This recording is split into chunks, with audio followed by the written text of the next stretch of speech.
अब आगे देखिए, आगे हमें chemical property of alkyl light में क्या पढ़ना है, elimination reaction. It's a very important method for the preparation of the alkene.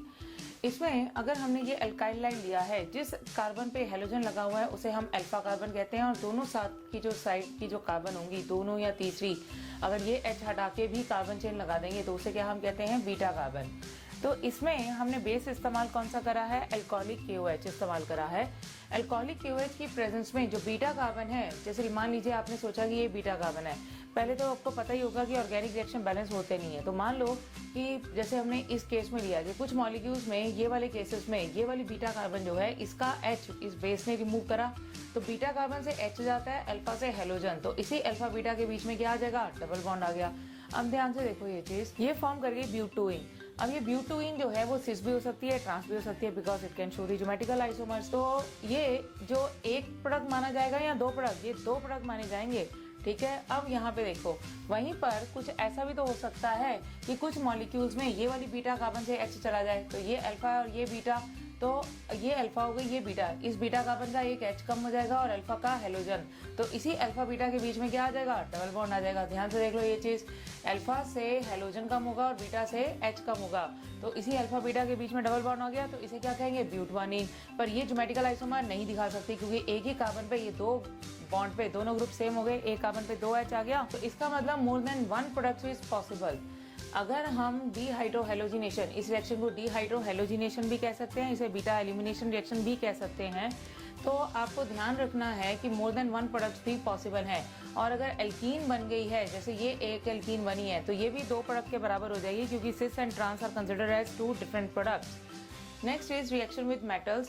Metal में रिएक्शन में आप क्या दिखा सकते हो, Grignard reagent. Grignard it's a very important compound. Grignard के बहुत सारी आगे प्रॉपर्टीज हैं और इसे बनाया अल्काइल लाइट से जाता है। मैग्नीशियम ड्राई ईथर, वाटर नहीं होना चाहिए। अगर एक्वस कंडीशन होगी तो ये जो ग्रिग्नार्ड रिएजेंट है, इसमें कार्बन पे माइनस चार्ज होता है, मैग्नीशियम पे प्लस, और carbon containing negative charge is a very strong base, तो उस केस में ये वाटर से रिएक्ट करके it will convert into the alkene, इसीलिए इसे एनहाइड्रस कंडीशन में रिएक्ट कराया जाता है। फिर से सुन लो, अगर वाटर की प्रेजेंस में कराओगे तो जो ग्रिग्नार्ड रिएजेंट बना है वो बेसिकली वाटर से रिएक्ट कर जाता है, तो वाटर से रिएक्ट करके वो किस में कन्वर्ट हो जाएगा, एल्केन में कन्वर्ट हो जाता है।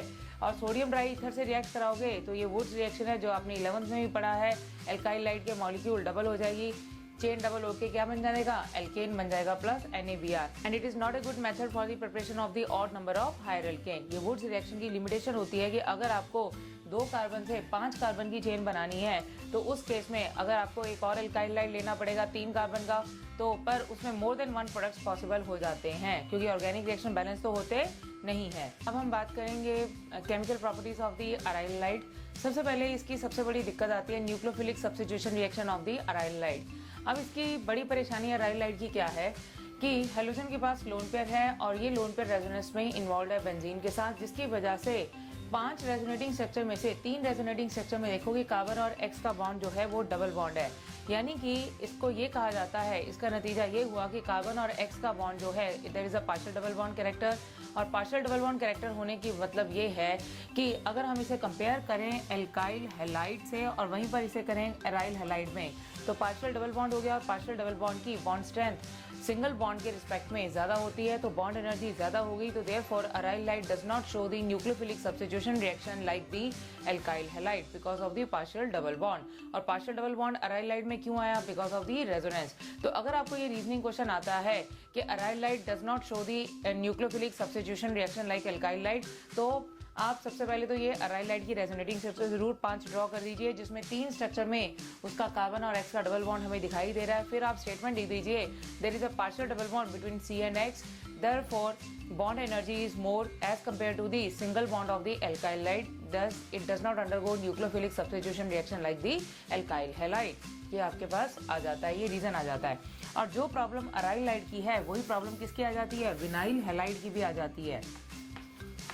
देखो आप, इसमें भी तो यही प्रॉब्लम आएगी, X directly double bonded carbon के साथ जुड़ गया, तो इसमें X का लोन पेयर किसमें इन्वॉल्व हो गया, रेजोनेंस में इन्वॉल्व हो गया। तो इसका मतलब अगर एक ये स्ट्रक्चर है तो इसके अलावा एक रेजोनेटिंग स्ट्रक्चर बन जाएगी, तो C और X का बॉन्ड अगली रेजोनेटिंग स्ट्रक्चर में सिंगल होगा या डबल, आपको आंसर मिल गया होगा। अगली रेजोनेटिंग स्ट्रक्चर में C और X का बॉन्ड क्या आ जाएगा, डबल बॉन्ड आ जाएगा।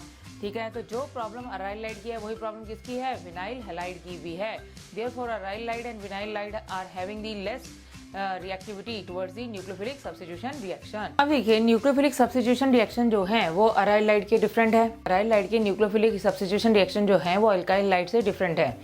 इसमें अगर हम Cl- को डायरेक्टली रिप्लेस करना चाहते हैं OH- से, तो अगर हम सीधा लिख दें एक्वस NaOH तो रिएक्शन पॉसिबल नहीं है, हाइड्रोलिसिस पॉसिबल नहीं है। तो उसके लिए हमें क्या करना पड़ेगा, NaOH और 623 केल्विन और 300 एटमॉस्फेयर प्रेशर, मतलब हाई टेम्परेचर प्रेशर रिक्वायर्ड होता है to replace the Cl- with the OH- और फॉलोड बाय एसिडिफिकेशन आएगा। अगर आप एसिडिफिकेशन नहीं लिखोगे तो यहाँ पे ONa आएगा, ये आप याद रखिएगा।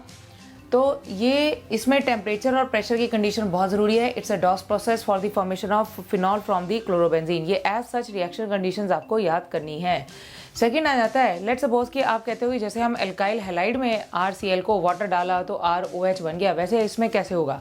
तो उसके लिए इसको पहले क्या करना पड़ेगा, इलेक्ट्रॉन विड्रॉइंग ग्रुप लगाना पड़ेगा, इसकी ऑर्थो या पैरा पोजीशन। जैसे हमने concentrated nitric acid in the presence of concentrated sulphuric acid, इसकी प्रेजेंस में अगर हम रिएक्ट कराते हैं तो ये पैरा नाइट्रो क्लोरोबेंजीन बनेगा, अलॉन्ग विद दी ऑर्थो भी बनेगा। पर हम अगर एक केस लेके आगे बढ़ें तो अब अगर हम इसे NaOH से रिएक्ट कराएंगे फॉलोड बाय दी एसिडिफिकेशन, तो ये जो रिएक्शन पहले 623 पे हो रहा था वो 443 केल्विन पे पॉसिबल है। तो यहाँ पे OH आ जाएगा, तो Cl को रिप्लेस कर जाएगा। अब आप देखिए, अगर आप मान लीजिए आप Cl को मिथॉक्सी ग्रुप से रिप्लेस करना चाहते हैं तो अब पॉसिबल हो जाएगा, क्योंकि इसकी पैरा पोजीशन पे क्या लगा हुआ है, नाइट्रो। तो अगर आपने इसे सोडियम मिथॉक्साइड से रिएक्ट कराया तो ये कन्वर्जन पॉसिबल है। Cl- किसे रिप्लेस कर जाएगा, मिथॉक्सी ग्रुप से रिप्लेस कर जाएगा। तो ये para nitro methoxy benzene form कर जाएगा। समझ आ गई बात ये चीज़। पर अगर यहाँ पे ये नाइट्रो ग्रुप नहीं होता तो अगर आप क्लोरोबेंजीन से ये रिएक्शन कराते तो ये पॉसिबल नहीं था। अब हम पढ़ रहे हैं electrophilic substitution reaction of the aryl halide.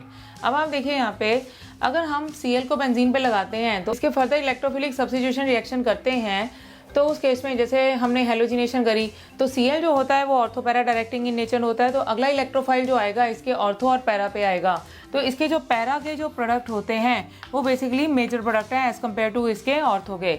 अगर हम इसको कंसनट्रेटेड सल्फ्यूरिक एसिड के साथ हीट करेंगे तो पैरा सल्फोनिक ग्रुप लग जाएगा, और अगर हम नाइट्रो ग्रुप से लगेंगे तो पैरा नाइट्रो आ जाएगा और ऑर्थो नाइट्रो। और बट ऑब्वियस है पैरा नाइट्रो वाला प्रोडक्ट जो है वो ऑर्थो से क्या है, डोमिनेटिंग प्रोडक्ट है। इसी तरह से इसकी फ्रीडरक्राफ्ट एल्काइलेशन और एसाइलेशन भी की जा सकती है। अब देखिए यहाँ पे इसके दो रिएक्शन हैं, दैट इज फ्रीडरक्राफ्ट रिएक्शन। ये वाला जो रिएक्शन है ये फ्रीडरक्राफ्ट एल्काइलेशन कहलाएगा और ये फ्रीडरक्राफ्ट एसाइलेशन कहलाएगा।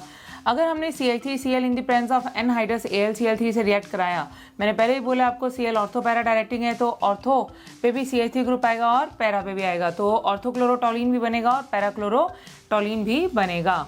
अब इसी तरह से अगर हमने acetyl chloride in the presence of anhydrous AlCl3 react कराया है तो हमारे पास ऑर्थोक्लोरो एसिटोफिनॉन भी बनेगा और पैराक्लोरो एसिटोफिनॉन भी बनेगा।